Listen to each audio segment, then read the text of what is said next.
Welcome to Relevant Happenings. Today we will see about one of world's spiciest hot chili being exported from India. Then we will see about modified golden rice being produced in Philippines. We will also see about marine aids to navigation bill passed in parliament and other relevant happenings. So stay tuned. King chili, also called Raja Mirch from Nagaland, is exported to London for the first time. In a major boost to exports of geographical indications, products from the northeastern region, a consignment of Raja Mirch, also referred as King chili from Nagaland, was exported to London for the first time. This King chili from Nagaland is also referred as Bhut Jolokia and Ghost pepper. Exporting fresh King chili posed a challenge because of its highly perishable nature. It got GI certification in 2008.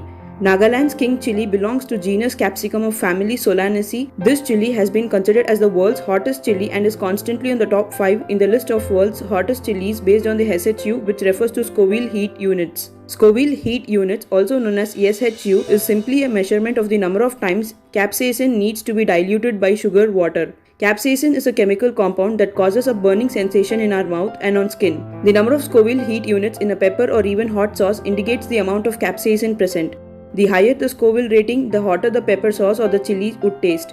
Moving ahead, DRDO has developed anti-drone system to neutralize enemy drone attack. The indigenous drone technology is capable of counter-attacks which include detection, soft kill and hard kill. Soft kill is done by jamming the communication links of drone that has entered in the territory, while hard kill is done by help of laser and thus completely destroying the drone. The system is already demonstrated to armed services and other internal security agencies and is expected to be installed in critical military installations. Earlier, this anti-drone system was deployed during Independence Day 2020 and Republic Day celebrations 2021, and it was also used when the former US President Donald Trump visited Ahmedabad in March 2020. Moving to the next happening, Najib Mikati became Lebanon's new prime minister with 72 votes, while his political opponent, the former ambassador Nawaf Salam, received only 1 vote. Najib Mikati is the 31st Prime Minister of Lebanon. He has earlier served as caretaker PM of Lebanon in 2005 and headed a full-scale government from 2011 to 2014. Lebanon, officially known as the Lebanese Republic, is an Arabic-speaking country in the Middle East. It is located in Western Asia. It is bordered by Syria to the north and east and Israel to the south, while Cyprus lies just west of it across the Mediterranean Sea. President of Lebanon is Michel Aoun and its capital is Beirut and currency is Lebanese pound. Moving ahead, Philippines has become first country to approve genetically modified golden rice for production. Thus, it is the world's first country to approve the commercial production of genetically modified golden rice. Health experts believe that golden rice developed by the Philippines will help to fight childhood blindness and save lives in the developing world. What makes the golden rice more nutritional? In normal rice, beta-carotene is produced in the plant but not in the grain. The researchers have developed the golden rice in a way that it produces beta-carotene in the grain. Beta-carotene is a compound that gives vivid yellow, orange and red coloring to the vegetables. The body converts beta-carotene into vitamin A, which is retinol. While vitamin A is known as a vital nutrient for vision, plays a critical role in cell growth and in maintaining healthy organs like the heart, lungs and the kidneys. And this golden rice has been developed to provide 50% of the estimated requirement for vitamin A in young children, thus making it more nutritional and useful meal. While according to the World Health Organization, up to 50,000 children every year are found with vitamin A deficiency, of which half die within 12 months of losing their eyesight. Thus, vitamin A is crucial for the healthy functioning of the immune system, eyes and overall growth and development. Moving ahead, Chandrayaan-3 to be launched during third quarter of 2022, said Union Government. The previous mission Chandrayaan-2, in which a last-minute glitch in the soft landing guidance software led to the failure of the lander's soft landing attempt, demanded ISRO to plan another lunar mission for demonstrating soft landing, which is also called Chandrayaan-3.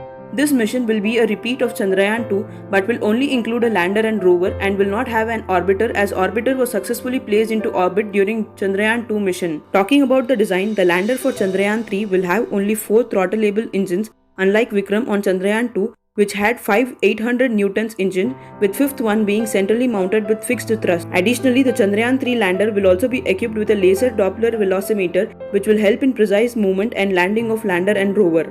Moving ahead, Parliament has passed Marine Aids to Navigation Bill 2021. Let us look at its relevant details.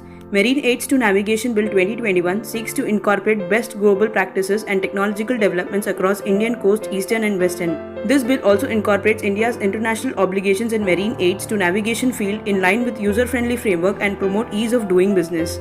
This bill will repeal and replace the 90-year-old Lighthouse Act 1927. The new bill provides that no person shall be allowed to operate on any vessel traffic service in any place unless he holds a valid training certificate. The central government will accredit training organizations for imparting training to or conduct assessments of persons in the operations of aids to navigation and vessel traffic services. As per the bill, Center will be responsible for the development, maintenance and management of all general aids to navigation and vessel traffic services. The bill provides that marine aids to navigation dues will be levied and collected for every ship arriving at or departing from any port in India at the rate specified by the central government from time to time. The central government may wholly or partially exempt certain vessels from these dues. These vessels include any government ship which is not carrying cargo or passengers for freight or fares. The bill provides certain offences and penalties as well. For instance, if someone is intentionally causing obstruction, reduction or limitation of the effectiveness of any aid to navigation or vessel traffic service will be punishable with imprisonment of up to 6 months or a fine up to Rs 1 lakh or with both.